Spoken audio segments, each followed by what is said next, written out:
Lobster Productions.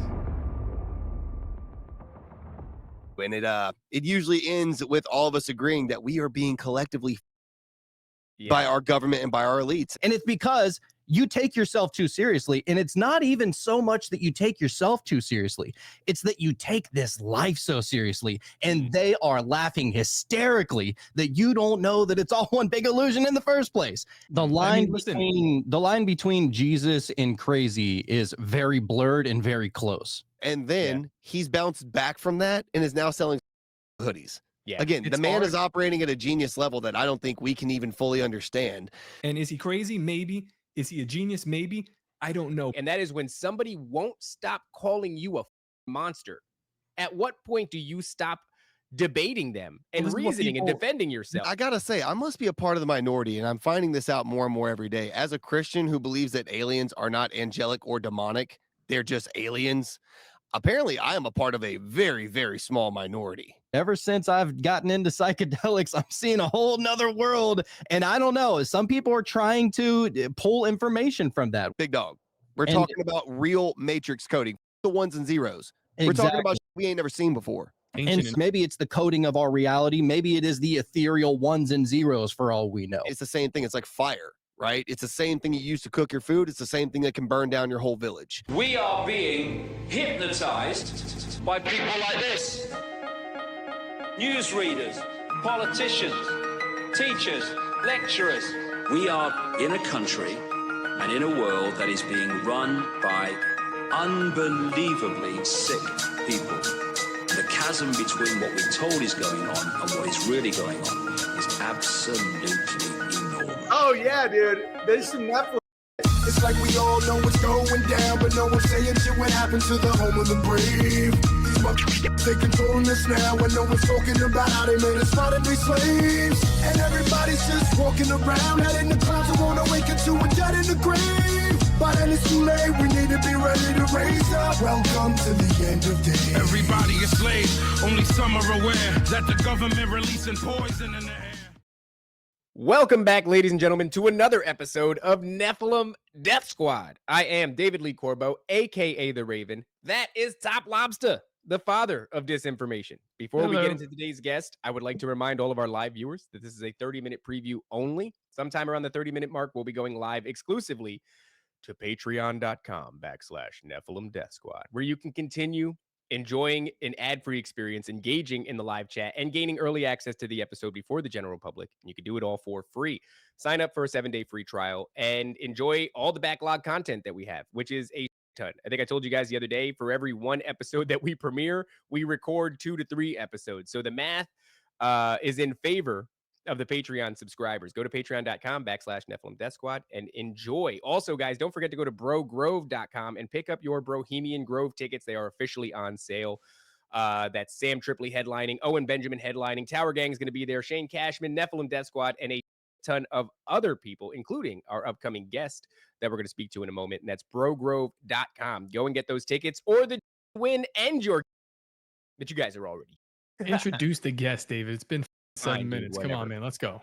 Joining us today is Cult of Conspiracy. It is Jacob and Jonathan, and I said that they're going to be there. They're actually going to be headlining our conspiracy roundtable discussion that we're going to have at the end of the first night. But before we get into all of that, Jacob, Jonathan, why don't you guys introduce yourselves for the audience who may not be familiar with you, and where can they find your work? We could start with Jacob. I always say that so that people don't get confused because you start talking at the same time.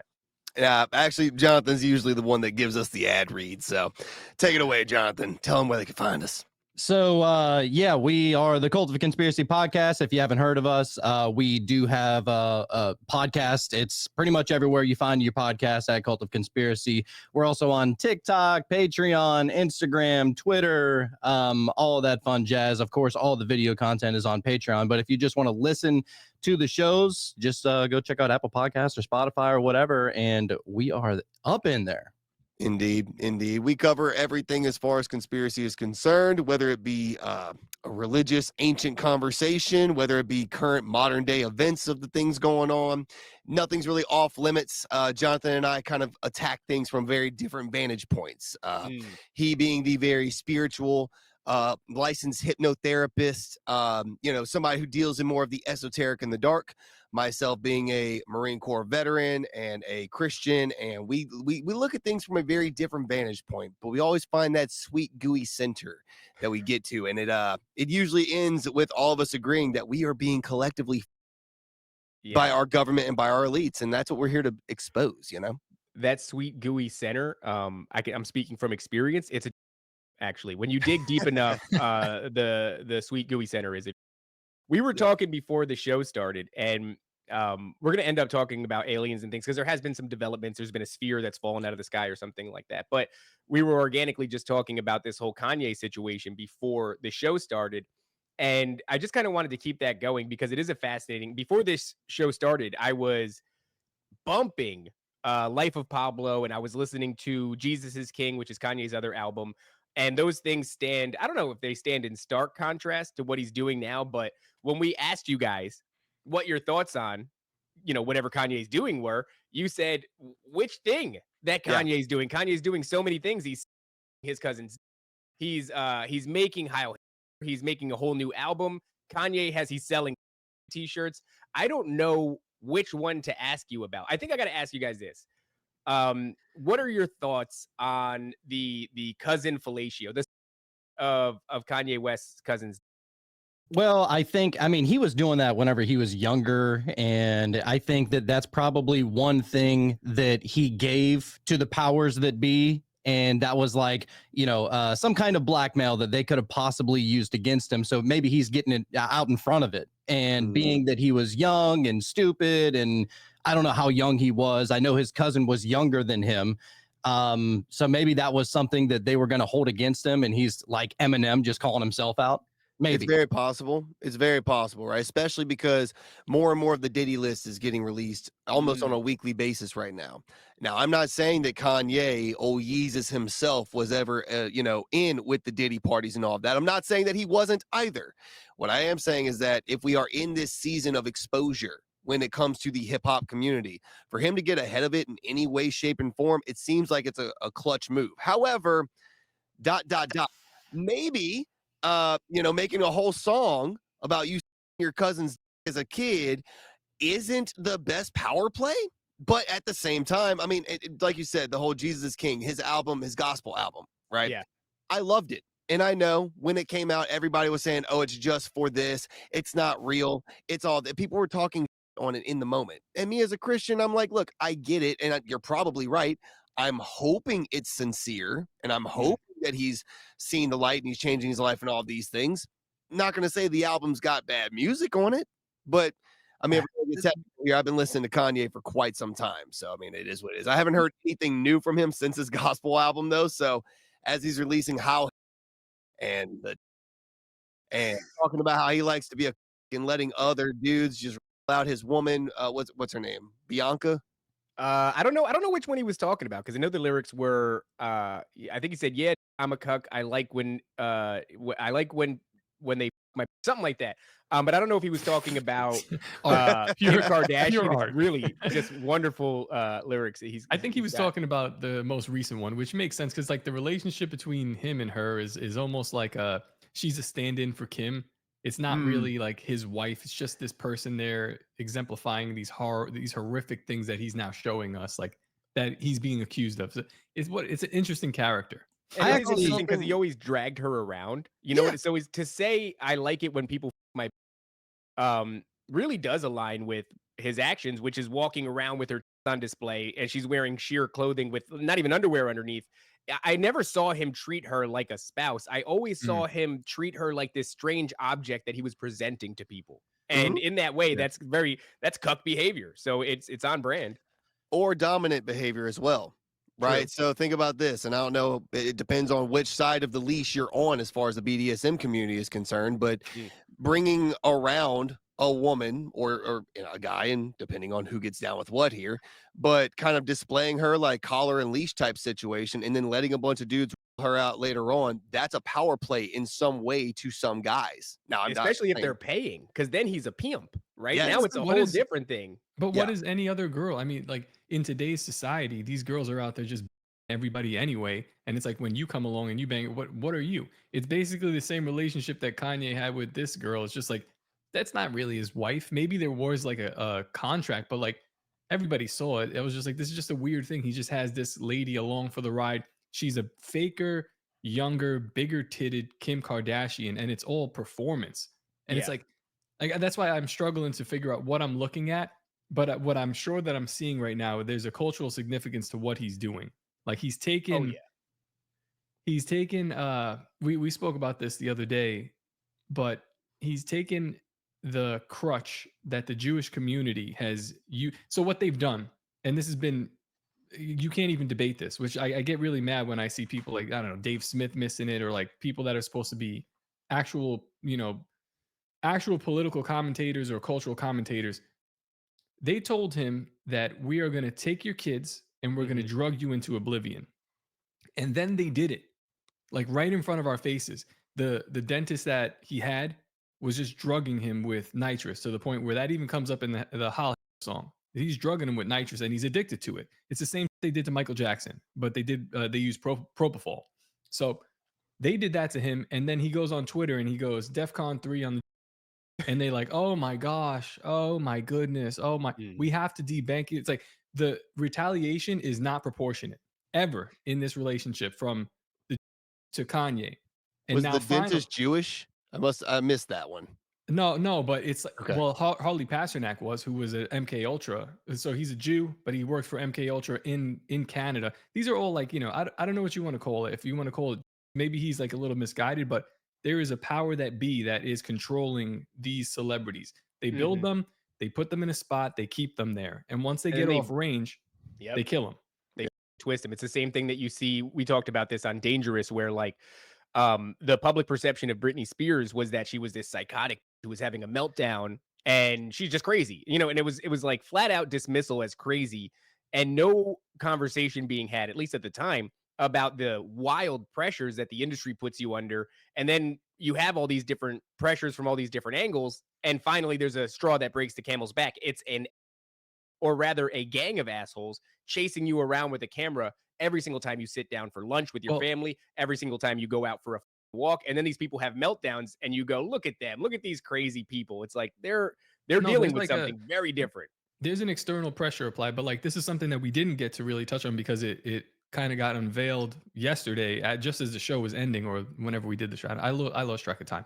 But so they do this to Kanye. He tweets, then they do something else. They debank him. They take away his shoe deal. Then he puts up some symbolism. He puts up the Raelianism sign, which is a Star of David inside the. That's a whole nother rabbit hole. That's getting into aliens. It's getting into human cloning. That's real crazy. I don't know what it means. Shit. Elon Musk didn't like it, and he took him off of Twitter for that. So that's like step 2, symbolism. Step 1, words. Tim Pool doesn't let him say words. Step 2, symbolism. Elon Musk doesn't let him do symbolism. Step 3, music. Now you're into what? Now he's using the craft that for lack of better words, have taught him. This manipulation of sound, or not taught him, but like selected him for. Like that was the talent that he had. Yeah, listen, you do niggas with attitude, and it changes an entire culture of people, white people, everybody. It's a tool used. It's a form of mind control, and now he's done that to them with with this Hail thing. He's taken their security blanket, which is things like the Holocaust, things like, oh my God, things like I mean, he's using all of this stuff. He's just broken the taboo. It's fantastic to watch because now everybody is saying it. It's going to be synonymous with culture soon. It's going to be synonymous with culture. Tiny mustache. He has completely taken all of these symbols. 100%. This is what people do. No, I hear you, but Kanye is not being seen positively by the community, and he hasn't for quite some time. Do you think he's still got enough juice in the tank to sway the African American culture in that way at this time? You have not heard this song, okay? Okay. They're going to be twerking and Roman saluting. You don't understand. You don't understand people like, and in the summer, the way when this beat drops, people are like, oh, and it's over. I'm not saying underestimate Kanye's ability to make some cool. Yeah. Okay. And never underestimate people's ability to be attracted to that is cool. Like if it's funky, if it's cool, if he manages to pull it off, then 100% they're going to gravitate towards it. They appreciate, art. If it's good, that's it. Here's the crazy timing of it. So all that stuff is lining up, and he's moving.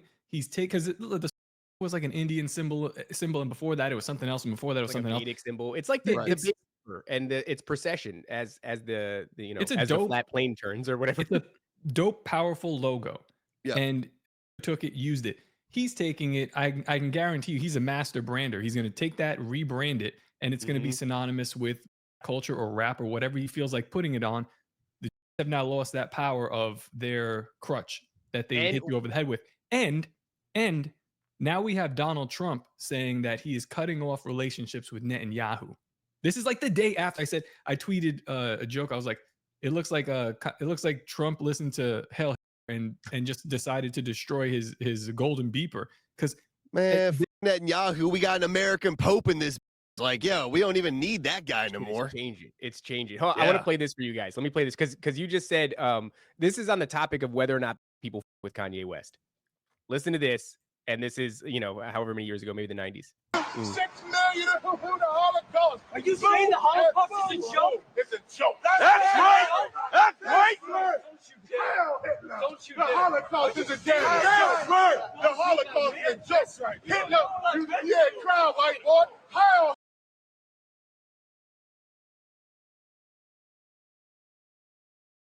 People have Okay, so that group, I've had quite a few run-ins with the Sakari. Yeah, the Israelites are real fun to bump into in New York City. They are hilarious. And it's still a dream of mine to get a loud and proud member of the Nation of Islam and a loud and proud member of the Sakari and have them just go head to head to see which one's the true religion of people while they're both holding and wearing pyramid sigils. Never mind the fact that nobody built the pyramids, but whatever. I guess we forgot that Egyptians aren't. Honestly, but whatever. Jacob, I'm waiting. The way reality is structured lately, the way that the theater has been unfolding lately, I am totally open to the idea that 5 years from now, some series of things will happen where the world will accept, like, oh, people have been the entire time. And I'm looking forward to that if that happens. That's the greatest twist in plot twist history. I actually just saw a video of this woman saying that all red-haired people are actually like, she goes, she was like, all red-haired, you got the freckles, they're just albino, they're really people, y'all just don't know it. And I was like, dude, what if that is real? Like, how I want all of Ireland is yes, I want it to be real so badly. Look, I tend to look at Kanye and what he does maybe a little bit more graciously than a lot of other people, because I do believe that he wrestles with God. I do believe that he loves Jesus, and I'm watching a man who I think has an actual conviction for the Lord. There you go. All the redheads are black. Josie, the redhead libertarian, but as a person. Yeah, Yo, David Brock really nailed that one too. That really nailed that one. So I do think I tend to err on the side that Kanye is a guy who is up in the head, who does love Jesus, who has an actual fire for the Lord, but is run through a gambit that you and I will never understand. And that is the upper echelons of Hollywood and the music industry. So when I see him, admitting that he sucked his cousin's, I can't help but look at it through the lens of, was he inspired? This is going to sound so up. I got to stop myself. I actually almost just said some crazy. I want to hear it. Now. Just do it. You got to understand the guy. Let me cook. Can I cook? Was he inspired by Jesus? And not that. That's not what I mean. What I mean is when Jesus says, "No man takes my life, I lay it down willingly," right? Or I give it freely. There is something about a man who's willing to walk, to his death. I mean, in Jesus's case, but there's something else to be said about a man who willingly gives the weapon that is effective against him to his enemies, and his enemies are the world, right? So it's like, in that way, I'm not saying that. I'm wondering if that informed his thought process. I'm wondering if Kanye West made that decision to give that revelation in that spirit. And we'll never know, obviously, but I do think that he is. I don't think he's a Christian. I don't think that. I think he's a flawed man, and he's a sinner, and he's but I think I just described myself too, right? Sure. And so in that way, all I'm doing is measuring my trespassings against his trespassings. But I do think that I think that it's a massive level up when Christians start to accept Kanye as a possible somebody that's here to help. Like, that is wild, but I love it because I think you're supposed to, just respect and accept everybody. And if he, devoted his life and his heart and everything to Jesus, and I mean, hey, you should be able to accept him like that. But what a weird cluster of a thought there, though. I mean, I appreciate it. Actually, I kind of go into the realm of, I believe that he's some kind of mechanical, like, machine elf. Like, it just makes sense. That. Like, there's no way out of the that he's not. DMT realm. Anybody who's ever seen a machine elf or anything like that on ayahuasca or DMT, I personally haven't, but you hear stories and they're all pointing at you. They're all laughing at you. You don't even know why. They're have no mocking you. They're idea kind of why. assholes. Yeah, you have no idea why they're laughing at you. And it's because you take yourself too seriously. And it's not even so much that you take yourself too seriously. It's that you take this life so seriously. And they are laughing hysterically that you don't know that it's all one big illusion in the first place. And so I think that Kanye is part of that mechanism. I think that he probably just broke out. Terrence McKenna was talking about how, in the future, things are just going to get weirder and weirder and weirder. And I think that we're starting to see a little bit of a bleed through. And Kanye might be one of the very first machine elves that have made it into the physical realm. I like that idea. I think this is weaponized autism, honestly. Yeah. Well, I mean, maybe. The man is a wordsmith, and you cannot deny his talent for making music that hits. Right. Well, and fair. But I mean, to the point to where even South Park had a whole episode about fish dicks, right? It got so well known that he even made a song calling them out for it, calling himself a fish, and because of the episode. Like, most rappers are not going to work in a South Park joke into their next song, but I mean, Kanye's here for all the and all the smoke. I think that when you operate at that high of a level, I'm not going to say of genius necessarily, but musical prodigy in some way, shape, or form. Oh yeah, 100%. There's no way that you're able to live a normal life. Now, I'm not saying that should give him levity to do all of this wild shit he's doing, but also, like you said, he's all right. Put it like this, right? Let's say you have a Fortune 500 CEO, and or even a pastor, right? Whatever, and one of his enemies, somebody who doesn't like him, whatever, like hits him up and is like, "Hey, I'm about to release a bunch of about you. I'm about to tell people about your past. I'm about to tell people about what you were doing in college and whatever else." Should the pastor try to pay an extortion fee to silence them? Should the Fortune 500 CEO send out a hitman to silence this? Or should he get ahead of it and expose himself and be like, "Look, y'all, it's true. Once upon a time, I was a piece of shit. Once upon a time, I sucked my cousin's." And it's not like he's like saying, "Yeah, I did it. It's so cool." It's more like, "Yo, I grew up in a very abusive home. My dad was a Panther, and my family life wasn't the best. And so, yeah, my cousin assaulted me at a young age," or something like that. If you listen to the context of it, it's actually horrifying. He talks about how this is something that they did because they were exposed to porn magazines way too early. And then he says that when he finally drew the line in the sand and said, "I'm no longer going to suck you," his cousin went to prison. His cousin like murdered a woman like right after that, and then went to prison or some crazy shit like that. And so the context through which Kanye's revealing this story is one of like trauma and also remorse, because I think he suspects it's his fault that his cousin did those horrible things and then went to prison for the rest of his life. But is there what's giving me pause about this? Because it's like, how much am I going to attribute to genius? How much am I going to attribute to just luck?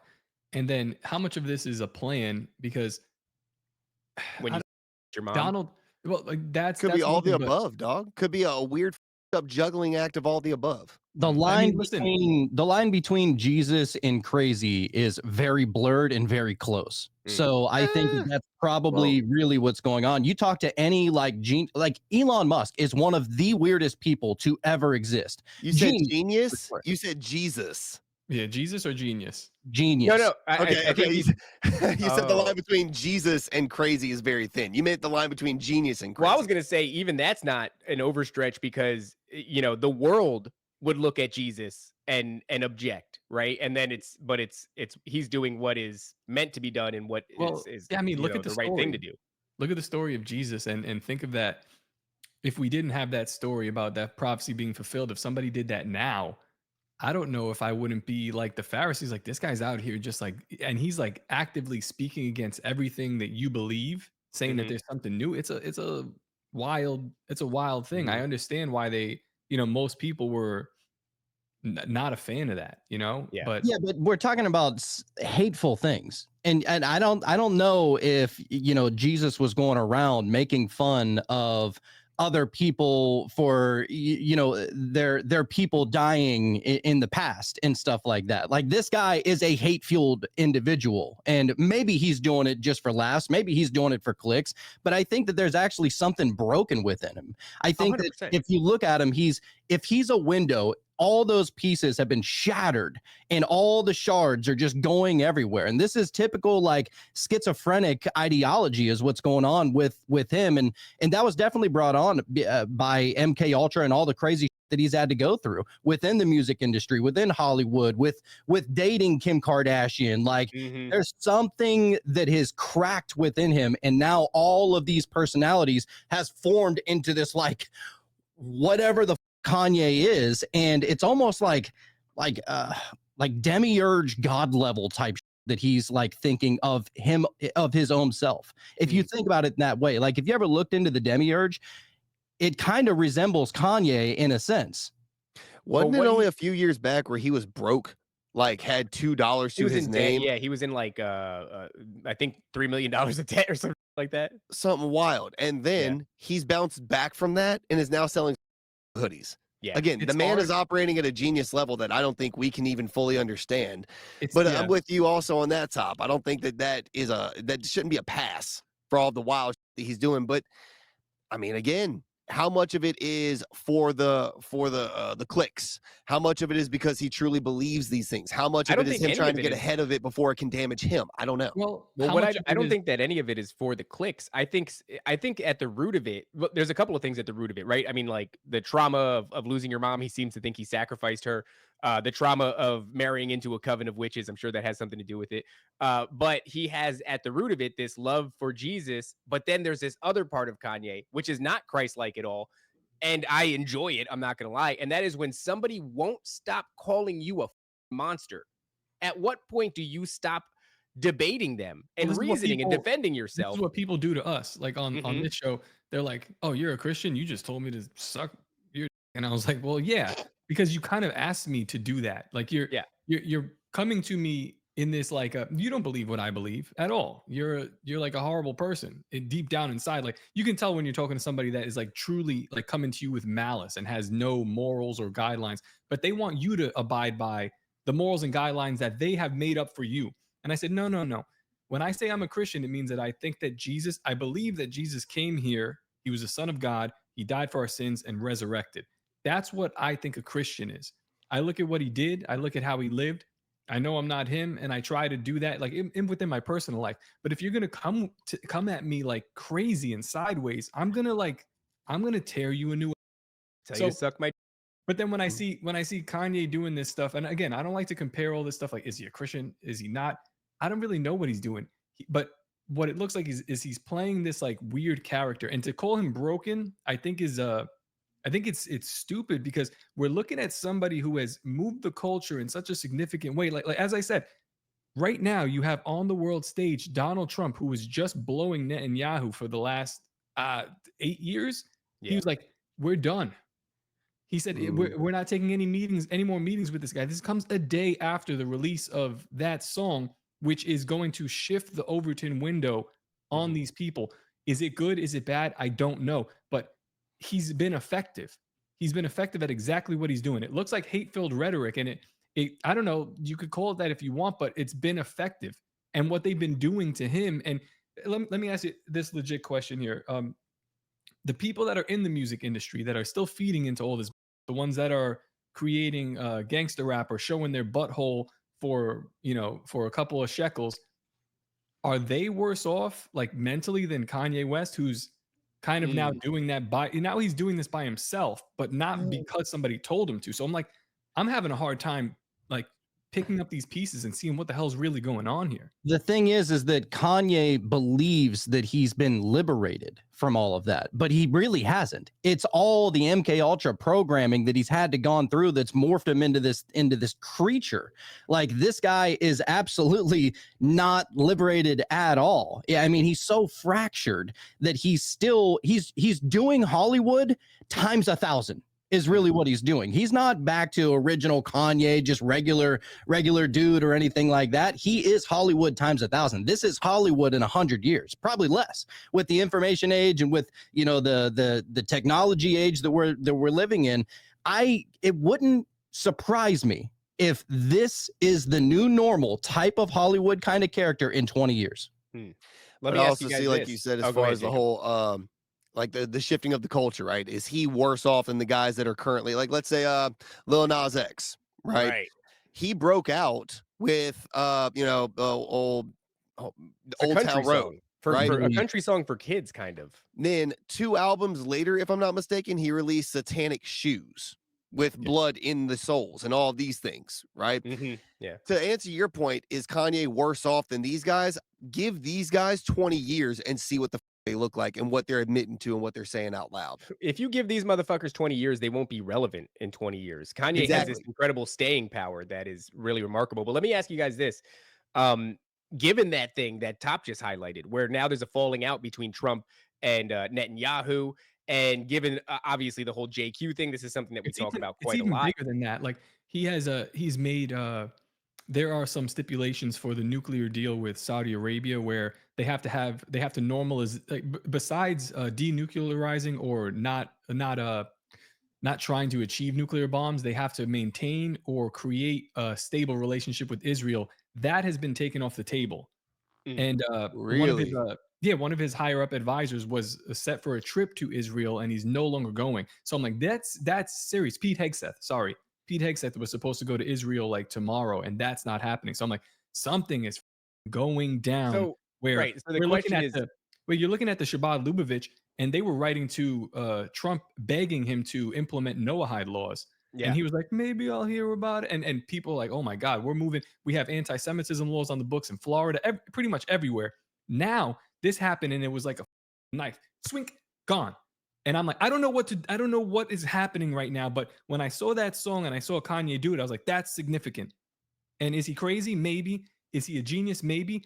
I don't know. But there's something going on here that we're shifting hard in another direction. Well, there's another question to be asked here. And given that, everything that we just highlighted, and then given how it fits in conjunction with prophecy about the world turning on Israel, there's a couple of questions after that. If you notice that correlation, the question becomes, are they manufacturing prophecy to give you this idea that you're somewhere in the biblical timeline where you're not?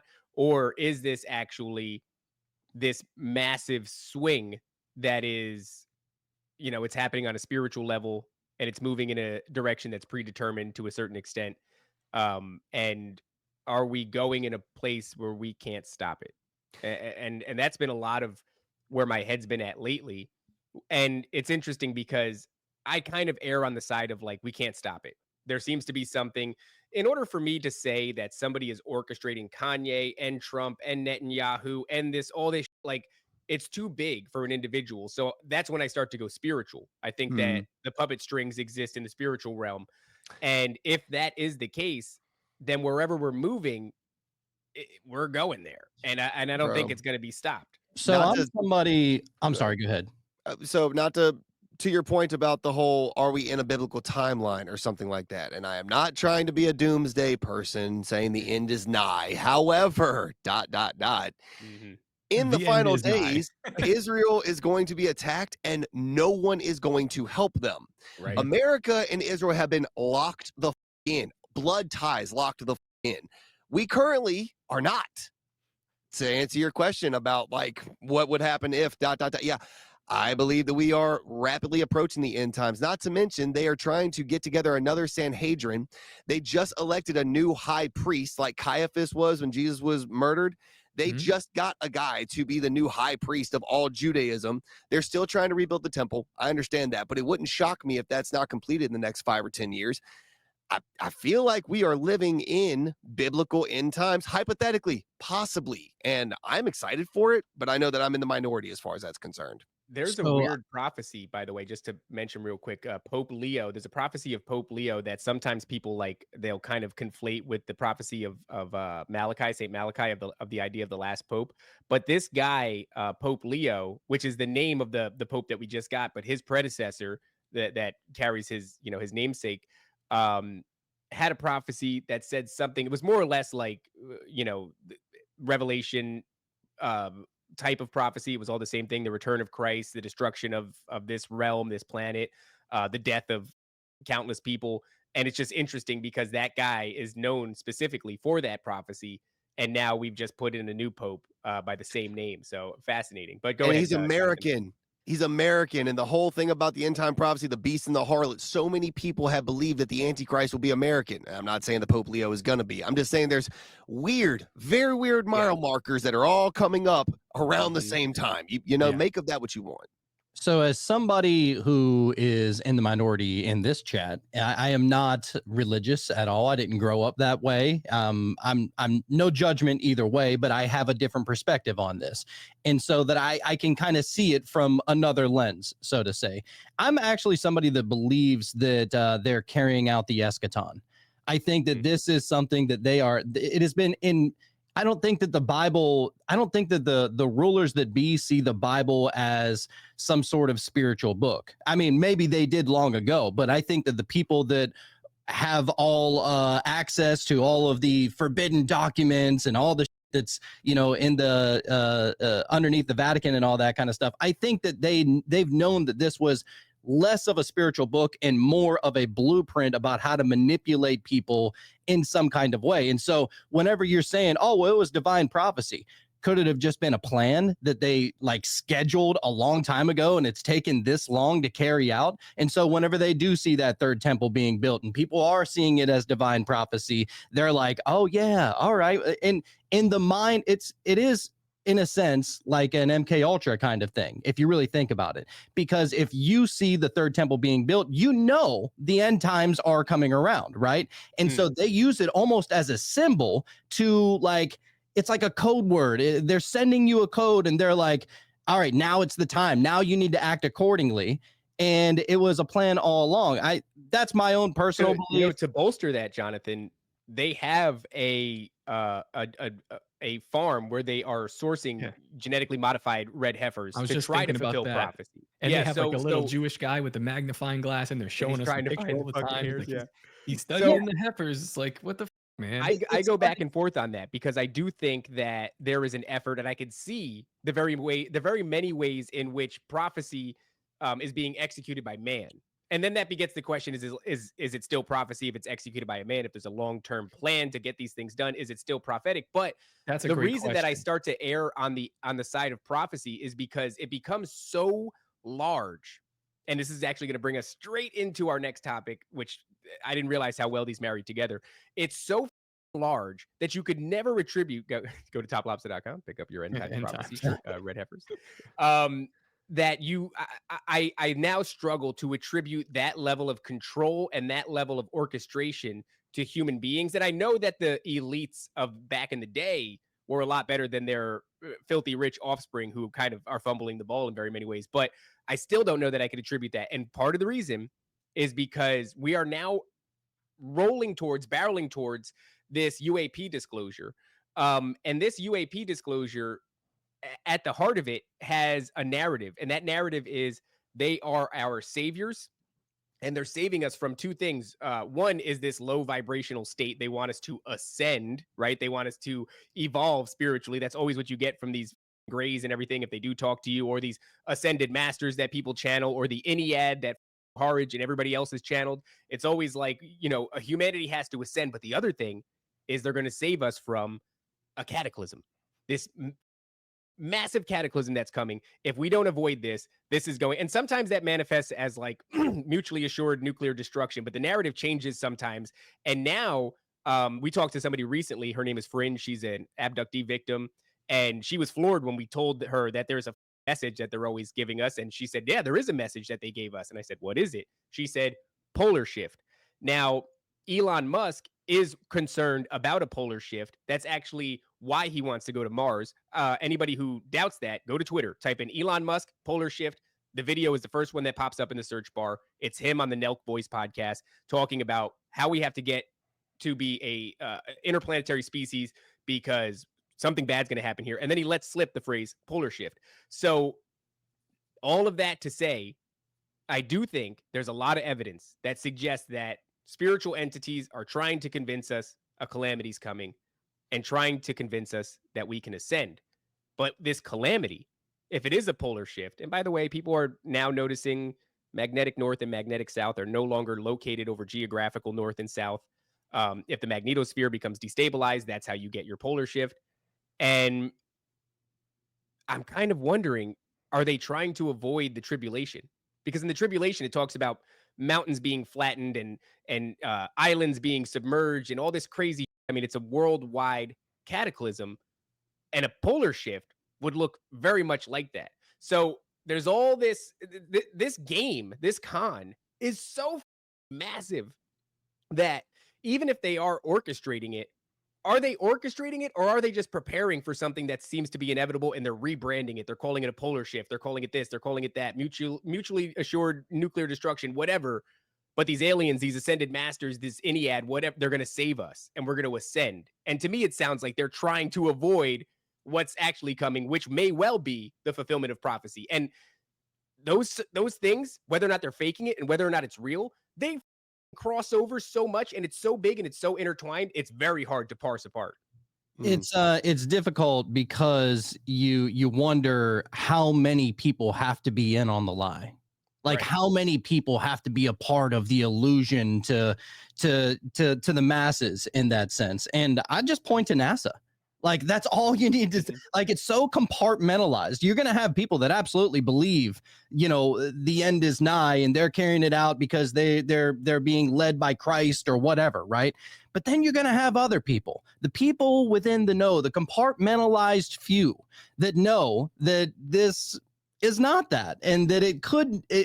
I'm not here to say that it isn't that. I'm just saying that, like, you got to look at it from all these different angles. I do believe in a lot of the people that are the military whistleblowers as far as the UFO kind of stuff is going on, and they're not all saying that they're all like great. Some of them say, oh yeah, they pose no threat and they just seem to be some kind of other life force or whatever. You hear about certain abduction stories. We've covered quite a few of them here on the show here lately, but one of my favorite abduction stories is Chris Bledsoe, and he believes that he is literally seeing these angelic type beings and that he's getting messages from them and stuff. So was he abducted? Yeah. Well, he got regressed because there was like a lot of time missing. So he got hypnotically regressed to recover a lot of that information. And yeah, he was definitely taken for like 4 or 5 hours or something like that. And so, and just yesterday, actually, we covered, was it yesterday or day before yesterday? Either way, we ended up covering a story about Travis Walton. Have you guys ever heard of Travis Walton? He was one of the real old school abductee victims. Yeah. Yeah. That was back in 1975. They actually made a movie called Fire in the Sky. It was him and his wife, right? Oh, that's about him? Yeah, Fire in the Sky is about him. Of course, they Hollywoodized it, and he's gone on like Joe Rogan and other podcasts talking about his experience and about how Hollywood may have taken some liberties at making it more Hollywood-esque. But I remember that one now. Dude, he was gone for 5 days. Yeah. It was him and all of his coworkers. They were out logging, and I guess they saw this giant light in the sky, and he was really curious. And a lot of his buddies, they ended up getting really scared, and they were telling him, "Dude, don't go closer to it. Don't go closer to it." And so he's just like a fly to a bug zapper, just so mesmerized by it. He goes really close to it and ends up getting zapped because of its frequency or whatever it was. Yeah. All of his buddies saw that. They hightailed out of there, like left their homeboy there, right? Abandon him, yeah. This is in 1975. He was only 22 years old. And everybody that was also in the crew, they were all of them were in their 20s. Even the leader was like the crew leader was only 28.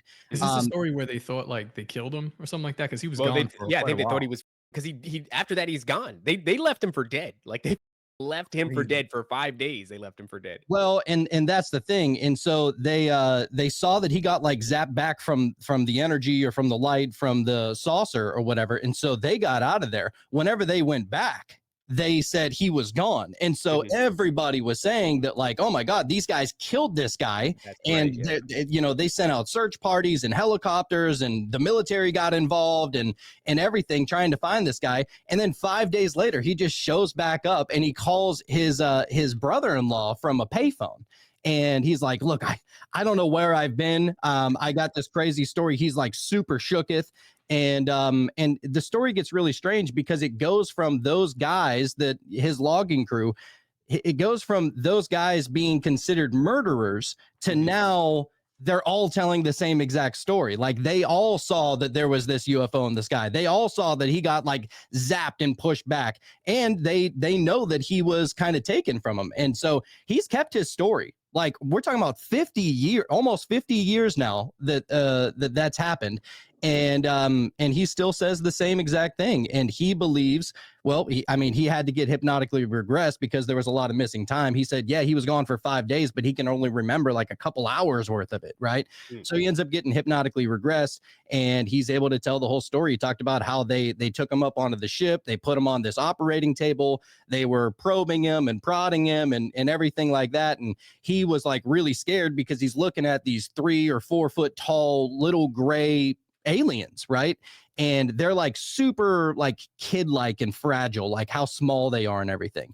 Yeah. And he's like super scared shitless, as one would be in front of an alien. And so he like pushes them away, and I guess they healed him from whatever zapped him initially, and they just let him go back. And that's it's one of the most controversial stories of all time. But the thing is, what makes it so fascinating is that all of the witnesses, they all saw it. Like the whole logging crew, they all saw it. And so much so that like they'll hook them up to like one of those polygraph like lie detector tests and everything. They all passed it except for one of the guys. It came back like inconclusive because he was like, motherfucker's like, I don't know what I saw. Himself. Yeah. If he didn't come back though, those dudes would have been in prison, or like somebody would have been criminalized. They would have been prosecuted. Somebody would have been in prison for the missing man or murdering this man or what the ever. Like exactly. I can't imagine that. You know the truth. You know what you saw. Not only does nobody believe you, but they're giving a totally different story where your ass is about to go to prison. That's and then all of a sudden your homie returns. Like, damn. That's probably a lot more common throughout like the history of mankind than we like to admit, like weird stuff like this happening that just can't be substantiated. And, like that the guy never comes back. And you're like, well. And the company was just like, they thought that he was just trying to skate on the contract. I think they were set to make like $1,500 or something like that, which was a fair amount more money back then than it is now. But I mean, that's what I was saying. I made the point in the episode of like, dude, if you're going to make up a lie to try and collect the money on a contract and you don't have to do the work, or it's the reason why you're late getting the job done, you're not going to make up a alien abduction story. You say there was a family of mountain lions that came into the woods where we were logging and we couldn't continue. That's why we're behind schedule. You would be a normal human being, adult about this. I had to call my job story. Yeah, I had to call my job once and say, I'm not going to be in. I don't know what time I'm going to be in this morning. And they were like, why? Is a bear just hanging out by my car door, will not leave. Like no matter how much I yell at the bear, it's just looking at me like I'm a dummy and a snack, and it's not going anywhere. And it ended up leaving like literally 5 minutes later. I do believe I milked that though, and it didn't show up for like another 2 hours. But yeah, there's easier excuses. You got to cover your ass. Oh yeah, I got to couple on the car, and it's like, boss man, what you want me to do? There's a bear. But you're not going to tell your boss, sorry, one of my homeboys was abducted last night. I don't think I'm going to be making it into the office this morning. Like, no. And then that company suffered heavily because no one's going to want to hire the loggers who were late on a contract because of an alien story. So it's like no one benefited from this story going this way. Yeah, this guy wrote a book about it later. It wasn't like a bestseller by any means. And yeah, there was a movie made about it afterwards. They only made, I think, gross 4 million to the profit on that, and he got like maybe a 1% cut. I mean, it's He didn't get rich nobody. off of it He at did all. it for the And money. He and did it it's for a the money. He very- did it for the fame. And Right. it's a very similar kind of circumstance of Chris Bledsoe. You know, like Chris Bledsoe, he had this booming business. He was like building houses and everything, and all of a sudden, this crazy shit happens to him, and now this story is attached to him, and he had like a lot of I think he had some kind of IBS type problem or something like that, which he believes the aliens actually healed from or for. Nice. But yeah, I mean, he like his life went to shit after that. Like all of his family was like saying, "Oh, you know, your daddy's talking to the little demons and talking to the devil, and you need to stay away from us." And so he got really segregated. And so I tend to believe people like that who almost fall upon even harder times Yeah. as a result of this story. You wouldn't say that to like. Think about the wedge that it put between just him and his family members. Yeah. You know, that's why I'm more inclined to believe this kind of because okay, maybe you become a little bit popular. Maybe they put you in a movie. Maybe they write a book. Maybe you start selling little bobblehead dolls or something like that. But that's surface level. Mostly You know, what you you still get gotta is live people with calling yourself. they're calling you a lying like over Think and about over it. again. This is like Exactly. we're gonna end the stream to the pores right now in a second, but I want to talk about Bohemian Grove before we do. But think about the apostles, like Jesus' apostles, anybody who comes in contact with the supernatural. And I think that aliens can be safely classified under the supernatural at this, in my perspective, at least, as like some sort of angelic entity. Now, as you're saying, like Chris Bledsoe saw an angelic entity. Is it a one from God, or is it one that's fallen? I don't know. But you know, even the apostles who were in contact with an angelic entity, these guys got crucified upside down. I mean, these guys were beheaded, murdered, flayed. But you know, now I'm about to go on vacation to an island called St. Thomas. So there's this weird thing that goes on, like where initially it's like really bad for you, but then it kind of turns out you become infamous because you've touched the other side in a meaningful way. So Yeah. Yeah, or it's St. touched Thomas, you. the spot where the kids would get stopped off for Epstein Island too. Oh, that's Famous where it thing. is. I'll go snorkeling. that We'll one? check it Yeah. out. Although, man, I gotta say, I must be a part of the minority, and I'm finding this out more and more every day. As a Christian who believes that aliens are not angelic or demonic, they're just aliens.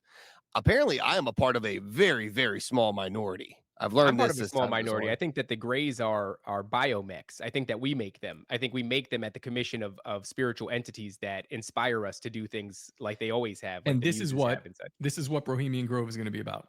Okay? Yes, Hell yeah. yeah. Actually, we have Speaking something about, huge. like, Guys, go to all these brogrove.com. all these stories that you're talking about right there, we're going to have a separate room that's going to be filled with merch. So guys, bring your merch. It will have a confessionals booth. So you'll go in there. We're going to set up some sort of a GoPro with a ring light, and you can go in there and do your own confessional. Tell the people your experience. It could make it into the documentary that we're going to be filming. There's going to be a documentary film crew inside of this theater. It's going to be ridiculous here, guys. We haven't even told you guys about it, and you guys will be performing. Jacob and Jonathan will be. I think I'm not sure how like the order of events will go just yet, but it's definitely going to be the first day. You will be hosting the Conspiracy Roundtable. So completely up to you who you want on that stage, the frequency in which you pull them up or pull them off. You have full reign. Don't pull them I'm off on excited. stage. It's a Pull them it's a off. nice. I want you guys have somebody on the side with a long hook, and when you're done, just be like, "This guy, get him," and pull him off. Yoink. Yeah. So here's the place. Let's pull up. I'm going to present you the screen here because Leesburg. It's the Tropic Theater in Leesburg, Yes. Florida. We're gonna be This doing it. is You guys not- were at the last one. Were you at the first one? No, you were at the last one. Yeah. And, This is the last one. yeah. this is not and- like last time. This is no. this is a whole nother thing. This is a create. Hold on. How do I share screen? Okay, boom. Here we go. So here's a video of it really quickly. This is David talking over it, but this is the theater. It's a 240 person seat theater. We're gonna have the Sweet. stage. Yeah, the stage is set up like we might have some sort of props like that, but we want to use this like living room set, and then that can be turned around to make like a brick background to create all kind of ambiance. We have professional lighting, professional pretty much everything. It's gonna it's gonna ridiculous. be awesome, man. It's gonna be Yeah. awesome. It's a totally different thing. That remember last time, Jacob, was it you that almost fell off the stage because the stage was so small that the leg of your chair slipped off? Yeah, I think it was. And Yeah, I that was remember almost like bringing it my was- armor, and I was gonna like use that for something. And I was like, yeah, no, I'm not walking in this place with my armor on because There's I'm gonna no room fuck in that people place. up. This place has room. This place has a lot of room. Hell yeah. So guys, go to brogrove.com, pick up your tickets. They are active right now, and they are moving fast. I think we're down to way less than half of the tickets have are what's remaining. So That's right. I mean, I feel like we're advertising it as like Sam Tripoli and Owen Benjamin will be headlining both nights, but there's going to be all your favorite conspiracy creators down there the first day. The second day, it's just people like just volunteering. Elijah Schaefer is going to come down and do his own show with whoever the hell he brings down. It's going to be like a legitimate party. And if you're in the VIP, we're doing a dinner afterward in a restaurant. We're taking over the small town. There's a 4-block or 5-block radius to this main street, and we can do whatever the we want because the theater is right on it. So it's like 2 It's gonna days be of fun, insanity. It's not like last time. Last time we were in the middle of nowhere. This time there is like it's going to be crazy. There's stuff to do. It's going to be fun. Get there if you can make it. If not, see you later. That's right, Sleesburg, baby. That's the watermelon capital of the world. it is the watermelon capital. I'm of the kind world. of Guys, sad that we're not going to be in the elderly swinging village anymore. We're Yo, 5 we're minutes not from it. far. Yeah, Far. 5 to 10 minutes from it. It's come on, actually the man. same distance from where we were at last time, but just in a different direction. It's close So- enough. Oh, You just man. toss your loofah on your golf court and head down the road. It's only Yeah, 10 you can minutes. get herpes there. It's the but same guys, distance away. Patreon.com/Nephilim Death Squad. That's where we're going now. So goodbye to the pores. I do have a question that I wanted to ask you guys because you have unique perspectives, the both of you. And so I wonder what your individual takes on this is going to be. But there was a UAP story that recently came out. Now, a lot of people remember when that bald guy recovered the egg from the mountainscape. At the same time, there was another story that got dropped anonymously on 4chan. So very well could be fake, but nevertheless, it still went viral. And the narrative fit really well into UAP disclosure, as well as what this egg retrieval was all about. Now, this also was about an egg retrieval, interestingly enough, but the most interesting perspective or the most interesting detail about this story was that this military personnel is sent to do a recovery of an object, not given a lot of information. When they show up, it's a cave. They're supposed to go in the cave. There's an egg in the cave, but there's also a sort of bed. And in the bed, there is a humanoid. And the humanoid actually wakes up. They wake it up by touching this stasis thing, whatever the hell happens. And, you know, interestingly enough, it speaks English. Now, you know, take this with a grain of salt, but it is an interesting narrative that I'd like to get your thoughts on. What it says is that mankind was augmented by the Greys. And this is very much in the Anunnaki way, right? Which is interesting because the Anunnaki were never described as the Greys, but this tall white, by the way, this entity, this humanoid, is a Nord, like the way that you would come to understand a Nord in the pantheon of ETs that we're now kind of comfortable with. So this tall Nord says that the Greys augmented us and made us a slave race, and that the Nords were effectively our liberators. A second augmentation took place by the behest of the Nords to elevate us and create what we are now. And so we are at the cusp of a thing, and that thing is a sort of war. The Greys are evil and only augmented us to serve their purpose. But the Nords are not evil. They're the good guys, and they are doing this disclosure to acclimate us to these new technological developments, these new intergalactic species that we're going to become accustomed with. And then at some point, there is a contention that will take place between us, them, and this race of Greys that made us as slaves. So hearing all that, I'd love to get your thoughts. I don't care who starts first, but I know that these are going to be different takes. So I know that just recently there was somebody that went into political court or whatever the it was, talking about disclosure, and they said, you know, they're compartmentalized, and they would know a lot of this kind of information. And they were talking about, they know for sure that there are 4 different alien breeds that they are in contact with and communicating with. And I don't remember all of them. I know that there was the Nordics, so the tall whites. There's also the little grays, and they're aware of the reptilians as well. And they said the other one's the insectoids, like the insectoids. Yes, exactly. And if you hear about the insectoids, they're typically like your surgeons. Like that's what people say about them anyway. Like people who claim to be abducted say that they see like this praying mantis type thing, and it is working on your energetic body. I don't know. I have a hard time separating aliens and the woo woo, because some people like to take it way too far. Don't get me wrong. I love all the woo woo, but some people are only love and light, and I don't think that that's all there is. But with that being said, I think that there's definitely aliens. Like there's for sure aliens. Where they come from? Are they coming from another planet? Are they coming from another realm? Are they another reality? Are they interdimensional?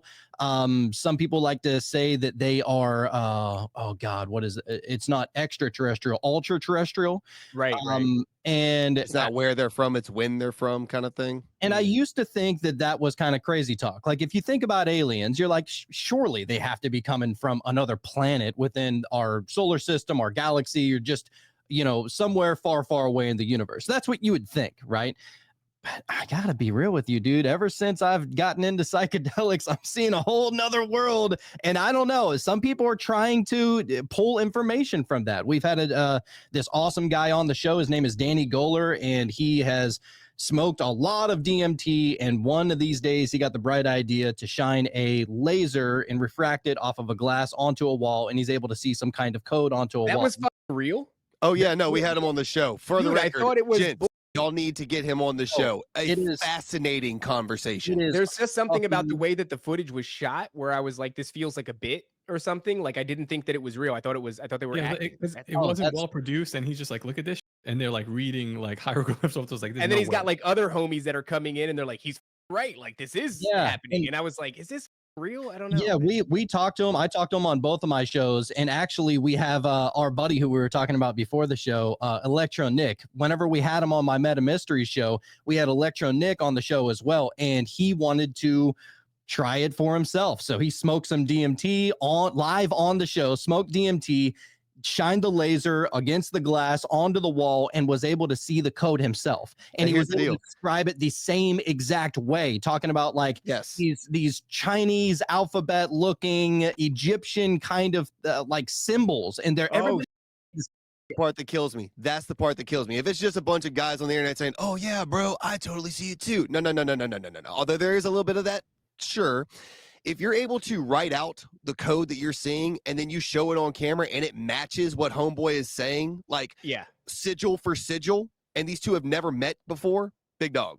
We're talking about real matrix coding, the ones and zeros. We're talking about shit we ain't never seen before. Ancient Enochian. I need you to get an image to him. Keep going. I'm going to find this image, but I need you to get this image to him and confirm whether or not this was the text. But continue. I'm looking for it. So I actually whenever I went out to Bohemian Grove last year and I tried the DMT, my first DMT trip, which I've talked about the second, I'm not going to do that anymore, but the first DMT trip, I saw like this golden ball like floating in the rings of what looked like Saturn or some kind of. And I saw that it was golden, but it had like all these little inscriptions on it, like these little symbols. And I pulled it a little bit closer. I was able to hold it in my hand and I'm looking at it. And the way that Danny Goler is describing these symbols is exactly what I was seeing on that ball, dude. Like I couldn't describe it. Like it's like Japanese or some kind of Egyptian type. I don't know what it is. Maybe it's the coding of our reality. Maybe it is the ethereal ones and zeros for all we know. It's called the hieratic numbers, the hieratic numbers or something like that. It's a mashup of Greek and Egyptian that only the priest class was privy to. And hold on, I've got an image of it right here. If this fits what you saw or what this guy saw, that's very fascinating. Give me one second. It looks like if ancient Hebrew Chinese lettering, and this is what came out. Yeah. Okay, here we go. You see that? Yes, that's it. Yo, that's the right there. Yep. That's the egg that was retrieved by the dude with the tall white and all this. This is the egg that I'm yeah, talking yeah. about. This is what's Listen. inscribed on the egg. Y'all got to get our boy Danny Guller on your show and have this Holy conversation. shit. It's Ladies and mind-blowing. gentlemen, the egg is back, baby. We're God back damn it, in the guys. egg. I hate Yes, the egg. Let's go, man. The egg it's the gift that keeps on giving. It's all in the egg. Thank you, Lamb. Oh, man. There's something to it, dude. I don't know what it is. I mean, so maybe they're actually right. Maybe the Greys did simulate our reality and they're little assholes and they're just, turning us into these slaves. I don't want to believe that that's the reality that we live in. You know what I think, Jonathan? I hope God that the Aki didn't create us, because that would suck. Right. No, I think it's all these entities that they're very real. These experiences are very real. And what they're telling you is primarily the truth. But there is a deviation. There's always a deviation. There's a deception. And it is often about like our creation mythos. So that egg is the cosmic egg, is the Orphic egg. It is the only thing allegedly, according to various polytheistic mythos around the world, there is chaotic primordial waters. And then spontaneously out of this nothingness and just chaotic primordial waters, an egg is birthed spontaneously. And in that egg, there is one of two things. And it's at the crux or the foundation, actually, of all the mythos, of all the pantheons. It's that the egg does one of two things. Either it bursts open and the top is the firmament and the bottom is the realm that we inhabit and the yolk is the planet that we're on, or the flat plane that we're on, whatever the fuck you want to say. Or the egg opens, deities come out. Now, sometimes it's a deity and the deity creates the earth. Sometimes it's a mother deity named Anana or some, and she has like twin boys. The first boy tries to speak the earth into existence, but lacks the words. This is in the Vedic belief system. And his twin tries to create the earth by alchemical means and succeeds. So there's an attempt to make it via the word. That doesn't work. And then this other one creates it via alchemy. But it is the Orphic egg is at the crux of all of the creation mythos of all these polytheistic belief systems. And they vary a little bit. I think that it's like mostly true, but there is a lie in there. And I think the lie is that they created us, or maybe the lie is that they're going to save us. It's either they're going to create us or they're going to save us. And in there's a lie. But mostly what they're telling you is the truth about a lot of things, about the nature of this realm that we inhabit, the nature of reality. Like, they know these things. That's why, historically speaking, these lowercase g gods give us these mystery school teachings. They give us numerology. They give us these deeper understanding of the minutia of the realm that we inhabit. But that power or that information is so powerful that it then opens the door for you to be deceived and fundamentally manipulated. Damn, I think I just said that was the intro. That's David Icke, right? Yeah. Well, it's the dualistic reality that we live in, and that's why the Freemasons have the checkerboard and white floors. They know that this is a dualistic kind of reality that you can manipulate almost, and that there isn't necessarily any such thing as good and bad. It just is. It's like Star Wars. It's the Force. That's how they look at it. And so I think that what we're talking about here is, you're talking about, all right, well, there's a good story, there's a bad story. Maybe it's somewhere in between. Maybe it's one or the other. But if you see a lot of the symbolism all throughout religion and mythology and everything, you'll see the dualistic type story that they're trying to tell. Cain and Abel, the Gemini twins, like this kind of is all over the place. And I think that, maybe it's dependent upon your perspective of this reality. Like, maybe it is like a good versus evil. And if you see it as that, then that's what it's going to present itself as. I don't know. At the same time with the aliens, I don't necessarily know if we're getting ready for them to have a war and we're the chosen battleground, right? Because depending on who you ask, we got the tall whites, we got the Pleiadians, we got the Alpha Draconians, we got the reptilians, we've got the these, we got the thems, it depends on what group and what camp they're in, depends on which side they're talking to. But I've also heard people say the Alpha Draconians are actually the good guys. No way, man, they're the evil ones. In reality, I don't know, they probably see us the same way that we see ants. Do we see them as good or bad? They're just there. Like, I could torch them or I could throw some food on them. It doesn't matter. And we've actually had a guy on the show a long time ago, and we're going to be getting him on the show here soon. But he believes that he is a reptilian channeler. His name is Anthony. He goes by Canadian Awareness on Instagram and stuff like that. He doesn't give his full name because he has like a whole nother business that he doesn't want to mix and mash or whatever. But he believes that he is literally channeling the reptilians, and he doesn't believe that they're necessarily an evil. They're just a little bit more strong, a little bit more stern. They have to do and they want it done kind of thing. He thinks that, that it's, we're looking at it as if it's a good and evil. And he goes, it's not that easy. Here, check this out. So this is, so we're talking about the Orphic egg. I'm sorry, I'm just so enamored with this because the idea that this thing comes up again in this show's history. So I think the Orphic egg is at the center of all of the mystery schools, all of the sort of secret societies and things of that. So this is an image from the Memphis Mizraim. This is, I believe, this is the rite of Memphis Mizraim, and this is a symbol that is associated with a Freemasonic lodge. These guys couldn't decide on one symbol, so they were like, we wouldn't do everything. Well, no, it's actually perfect. So what you have outside of the egg is the primordial chaotic waters, just like I described, right? The Orphic egg is wrapped in a serpent. And the idea is order out of chaos. That's why I say that I believe the egg is at the center of all these mystery schools, because that's what they all believe is order out of chaos. Doesn't matter if it's Masons or the OTO, but within the egg, you see the tools to create that order. You have Rosicrucianism, you have the Parthenon, you have Jacob's Ladder, you have the gavel for law and order, you have the whatever you would call it, the trowel.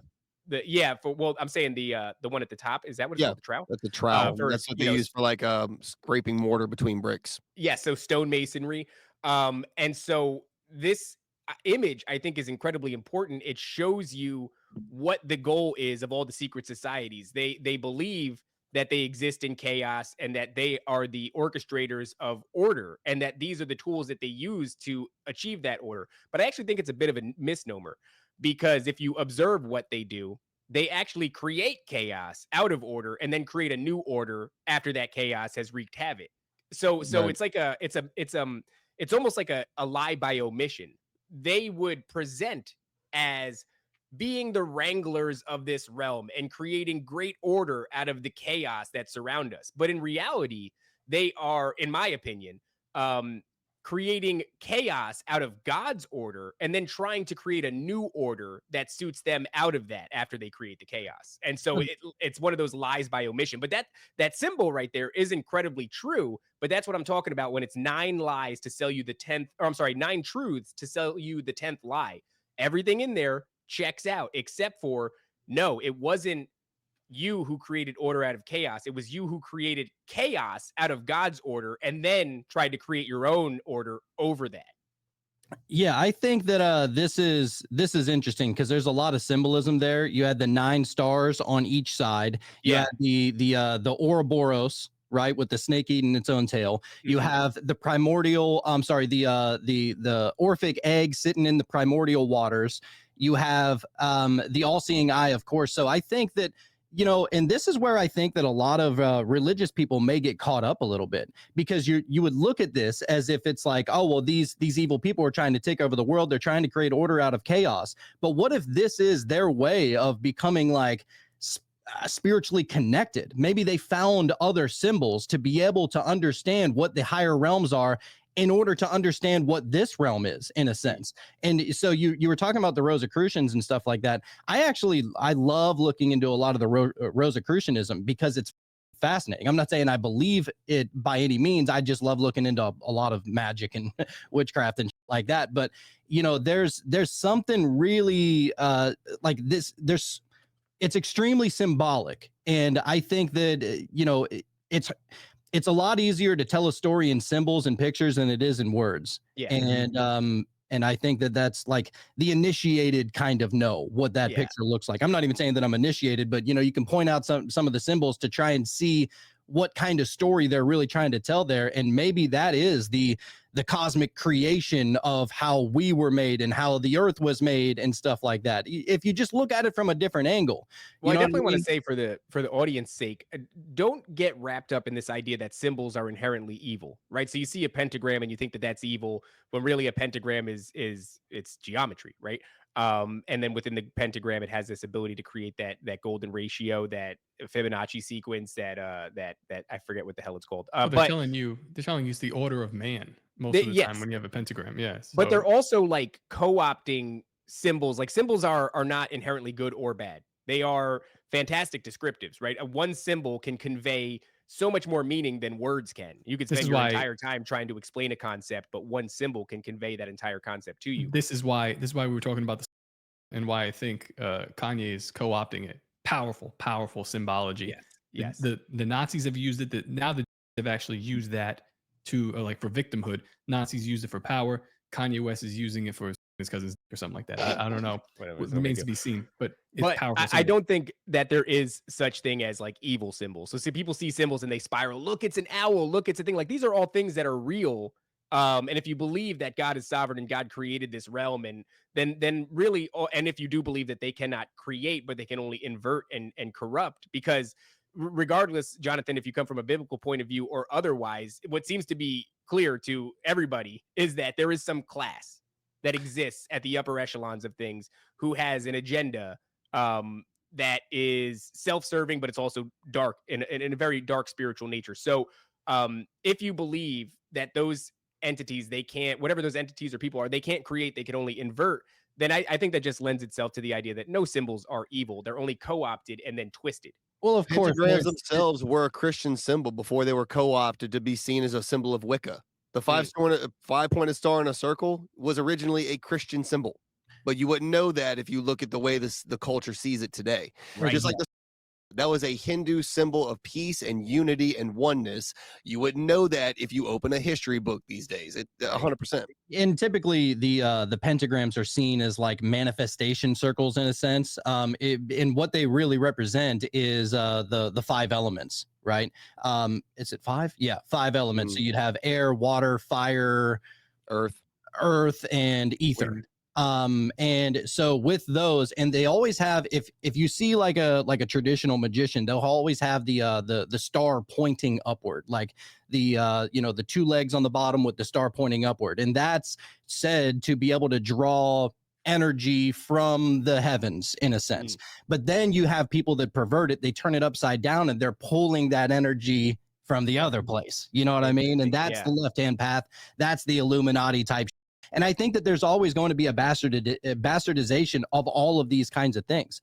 You know, like it's no different in as far as symbology goes as an upside down cross. An upside down cross and a pentagram and an upside down pentagram, bastardizations. That's really what they are. The upside down cross is a representation of Saint Peter, of the Apostle Peter. Right, where there is that, upside down because he said he wasn't worthy to die the same way as Christ. Then that was taken by like, I don't know, Satanists or something like that. And it's like an inversion. It's symbology. It's like the same thing with the hippie symbol, the peace symbol. That is an upside down cross with broken arms that they put a circle on. The fucking V for victory thing too? Like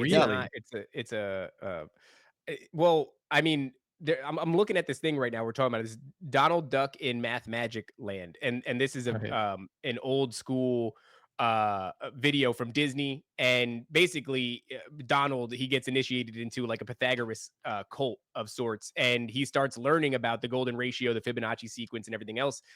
So this is leading up to a question. It's like the way they present it is that these philosophers noticed that certain shapes had this divine ratio. Pi is within it, right? 3.14 and so on and so forth. And they use this as the foundation. It informs all of the master builders that have existed throughout history.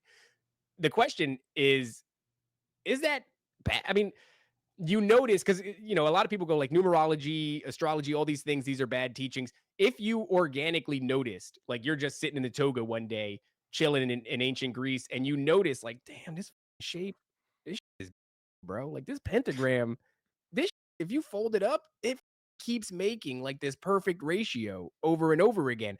I bet you that if we made that like the foundation of all the that we built, would be popping. Like, is that bad? I don't know if that's bad. Not necessarily. I guess it depends on your intent, right? Because it's like as the Bible tells us to test the spirit, right? That's like saying classical music with no lyrics in it whatsoever. Is that of God or of Satan? It's open to interpretation. You see what I'm saying? What was the intent laid down? Mozart released an entire album of erotic songs. One of the biggest bangers on that is Lick Marn Ars, which means lick my ass. Okay. You wouldn't Mozart know made that. music to?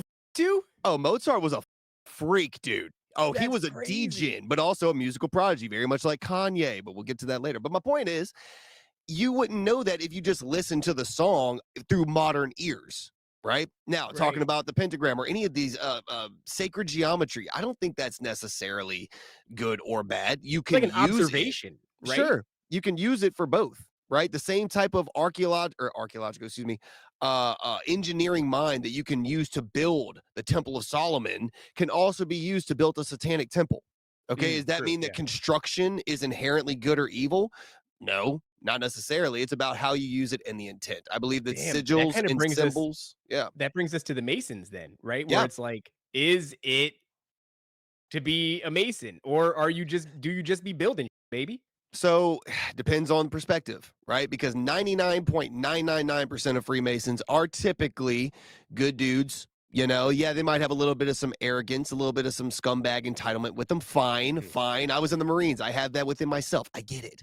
But my point is, the guys at the very tippy top who's actually read Morals and Dogma and actually applied the words of Alfred Pike, who is the guy who wrote down the book on how they do their symbols, how they do their esoteric rituals these days. He even said, without the Kabbalah, what is Freemasonry? The Lord of Light that they are seeking, right? They're always born in the darkness and seeking the light. That light is Lucifer. That's not a euphemism. That's not a weird translation. That's from the man's mouth himself. And that is the same book that they apply to all of their teachings and liturgy. So for the lower level guy, from levels, I'm talking entry level, 3rd degree, up to 32nd degree, most of them are just trying to, push the order forward, do more charity work, do good things. And yeah, they can take some esoteric teachings and apply it to their life, and they could gain some insight from it and some goodness from it. It's only until you get to the very top where you realize that, like, oh, I have just soaked 30 years of my life into this organization, only to find out that the Wizard of Oz, the guy behind the curtain, was actually Satan this whole time. And at that point, you've given up to a third or half of your life to this group. What are you going to do at that point?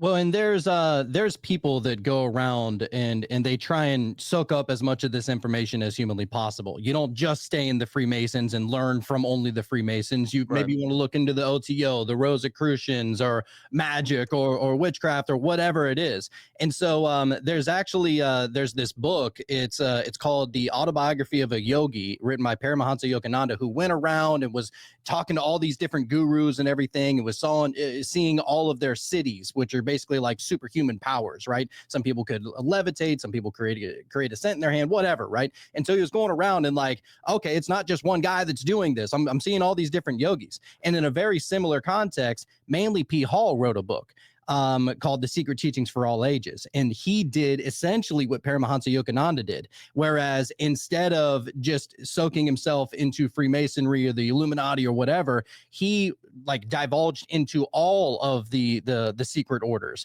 And so he was able to go into Rosicrucianism and Freemasonry and understand what all the symbols and what all the magic truly is. He wanted to try and get a really good scope of what it all means. Yeah. And broadly, almost like a coexist type bumper sticker, that there is no one way. It's like all of the ways, all at one time. And that book, if you actually get it, dude, I got it. And it is fascinating. Like you're able to see it from their eyes. And that's the most important thing. We can look at it and we can apply our own filter of what we believe that what they're actually doing. But it's way, way more crucial and critical to be able to understand it from their way. Because once you understand the perspective that they have on all these symbols and order out of chaos and why are they doing this kind of stuff, once you see it, you'll be able to know it a little bit more whenever you see it in real time. And that's why a lot of these secret societies and secret organizations are set up to kind of mirror the Freemasons in a way. And yeah, sure, there's a historical thing of like the guys who founded this organization. If you look at them, they were Freemasons. So when they spawned off and did their own spinoff crew, they kind of formulated it in the same way. That's true. But with that being said, there's also something called white side Freemasonry. and it's something that you cannot find in the United States. As a matter of Is fact, this the only like place a dark path, light path, like a white Nah, magician, dark magician? it's all encompassing. Okay, for instance, there's 360 degrees to white side masonry. There's only 33 in blue side masonry, right? Hmm. They see it as in the white side, you're getting the entire color spectrum, not just blue. You're getting all degrees of the compass, not just 33. There's all these extra esoteric teachings and all these extra things. This is where OTO comes in, Rosicrucians come in. What was the other one? Not the Order of the Golden Dawn, other than them too.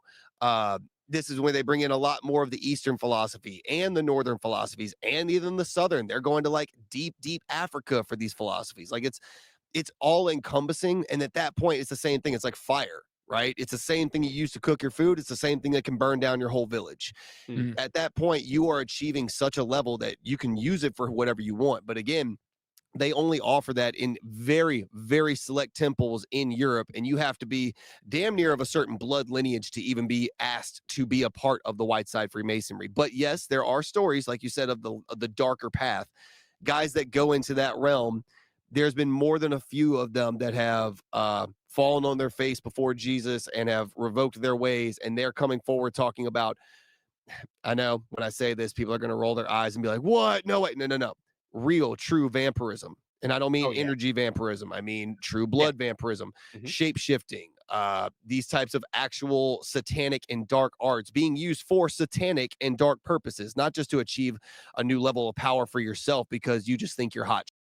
No, you're like fully a part of the structure at that point. That's what Kat Von D, is that what her name is? I love Kat Von D. D. She's now like she's converted. Catholic She's Christian now. Yeah. Is she Catholic or Christian? I think she might be Catholic, but she's reading out of the Bible, so I'll take it. Okay, same with like Russell Brand. I want to believe that it's genuine and it's not like a Kanye thing. He says a lot of things proclaiming the power of Christ. I'm gonna just roll with it until proven otherwise. Russell Brand seems a little bit, but he just seems like he's new. You know what I mean? Like he's new, and he's like, I'm new, which is why I'm a little bit. So it's like we're just trying to figure it out. I don't know if I'm coming from where he was though. Him going with all of his drug usage and his crazy sexual acts and all of that. Now that he has found the Bible, yeah, he's a little extra at this moment, but like, hey, I'm down with it. I'd rather this Russell Brand versus 10 years ago Russell Brand any day of the week. He had learned how to be a decent person before he discovered Christianity, though. That's not what he says.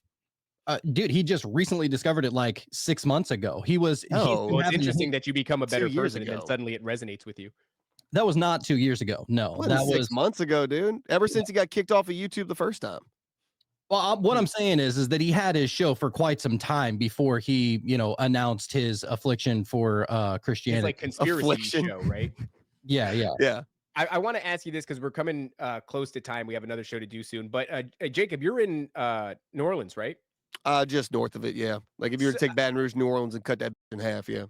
I wonder then what you make of that idea that because I do believe in vampirism. I believe in real vampirism. I've heard stories from encounters where I'm like, I don't think these people are lying. And the level of detail and whatever they encountered is harrowing. I've seen it. New Orleans is the mecca of vampirism in America. I've been to underground clubs where you can order a shot of human blood. Like I've been there. Yes. That's gnarly. Yeah. All right. So my question to you is that idea that Dracula hops a ship called the Demeter and ends up escaping Transylvania and landing here in New Orleans. And then when you look at New Orleans and you look at the vampire lore and how obsessed they are with it, you have to go like I've been there before and I'm like, something happened here. Something really supernatural happened here. It still echoes. You can feel it in the architecture. You can feel it in the streets, and you can see it as evident in the people who are walking around with their hanging out and they're shitting on the floor and they're sleeping on the sidewalks. It's like something really, really heavy happened here. Do you think that that's true? Did we have like the actual Dracula end up here in New Orleans? As far as the true Dracula from the books and from the movies and stuff, no. However, I will say that, I mean, the history of New Orleans is littered with voodoo and dark magic, right? I mean, hell, I actually was in New Orleans this past weekend. And while I'm there, I usually go to the big cathedral at Jefferson Square, the big famous one that you see on the postcards and stuff. That is the same cathedral that would have mass Sunday mornings and in the evenings would have voodoo ceremonies. That's the same church, right? Marie Laveau used to do on the altar where the priest in that just a few hours earlier would be giving the sacraments. That is New Orleans in a nutshell. And it's always been that way. Now, there's a reason why Aleister Crowley drew his tarot deck in the Absinthe House on Bourbon Street that still stands today. Okay, there's a reason why these people, the Lodge of the OTO and of Thelema that were founded in New Orleans, there's a reason why they themselves are seen as like, you can't just get this kind of teachings at any old OTO camp or whatever they call it, temple, whatever. Can I just say, I've seen the Absinthe House, and it strikes me that like architecture is not holding that together. Like spiritual is holding that. It looks like it's sinking into the ground. Like it's so old, and they barely done anything to it. Like I think even the shutters were like the original shutters on the outside of the building or something. Like that, whatever holds that together, it's not brick and mortar. That's for sure. Yeah, no doubt. It is run down, but at the same time, that's like you don't go to Bourbon Street to see like pretty lights and sounds. You go there for the squalor. Like I get it. I honestly love the architecture in New Orleans. It was probably that and the food were my favorite two things. Bro, then you need to go check out Paris, because New Orleans is seen as the child of Paris. And if you like that style of architecture and everything, dude, it is gorgeous there. But to further your question here, I'm not saying that Dracula landed here. And we could even go further back to say about the Coffin Girls, right? When they were forced to move here and marry local well-to-do guys because they didn't have enough true French blood here, right? And then they were kind of mixing with the Creoles, and there was a whole other thing there. You could look at the slave revolts that happened. You ever seen American Horror Story season 3? Yeah. All right, the one based in New Orleans. Oh yeah, Madame Dauphine murdering slave babies and using their blood for face masks. There's a reason why the OTO is on Dauphine Street.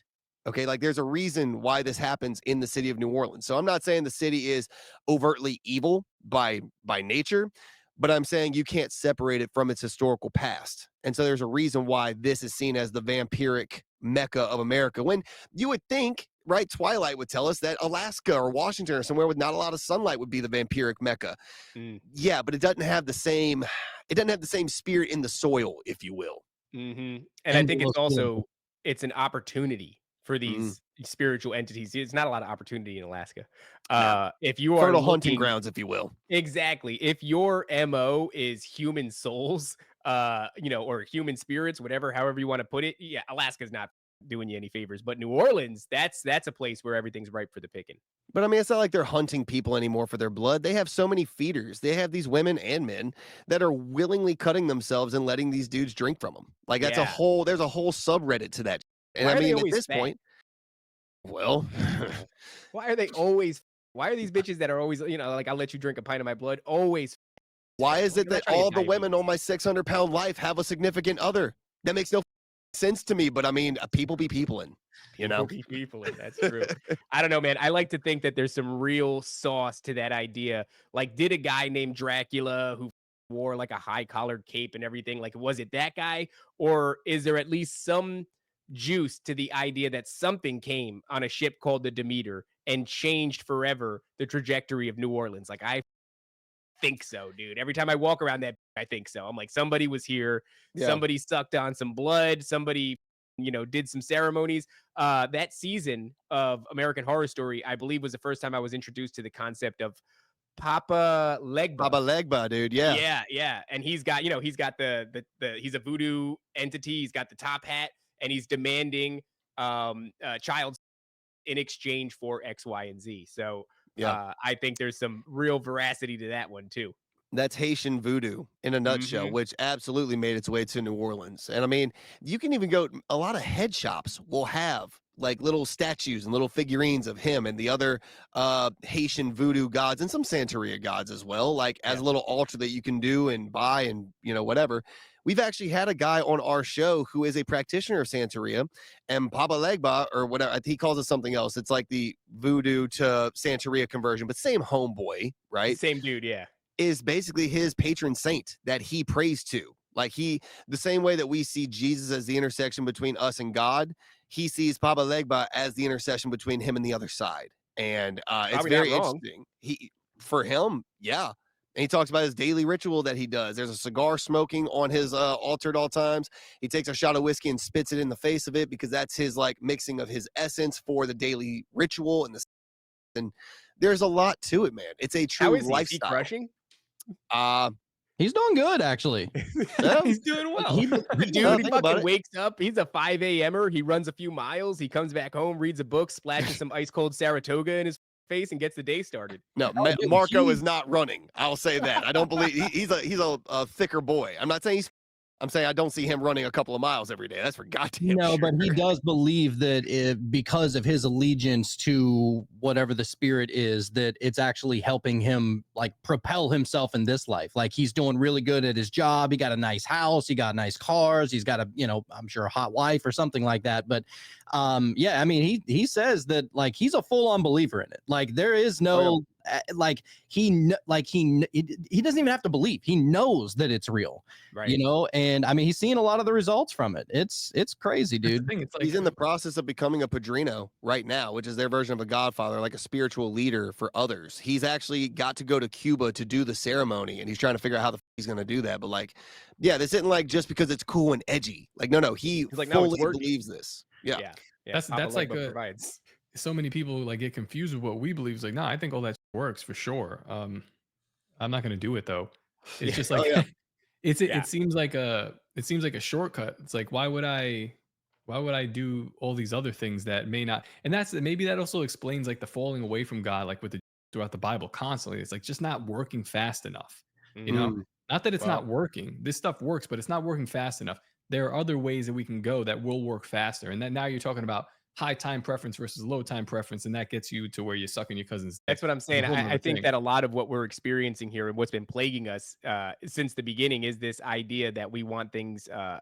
expediently, and it's like God has a plan and he's going to let you go through this development. And if you trust him like you trust in a father, then that's probably your best bet. Or when this guy comes over and goes, oh, that dude, we can get there faster. We can do some different shit. Like that's Bro. how you end up getting in Jonathan trouble. has had people on his show that to demons, and they have like a 99.999% success rate of I'm sure. expedient returns. And it's like, yo, I believe you. Dude, I go also check don't out- think you should be conversing with demons, but that's a me thing. But there's people out there that are willing to risk it all to achieve whatever their goal is. Oh, And 100%. Yeah, I mean, full on like doing like these weird ceremonies and occult like things, calling out specific demons, usually demons of the Goetia. If you ever heard of that, there's a guy named J.S. Garrett that does for people for a service as a, that's his job. He does it.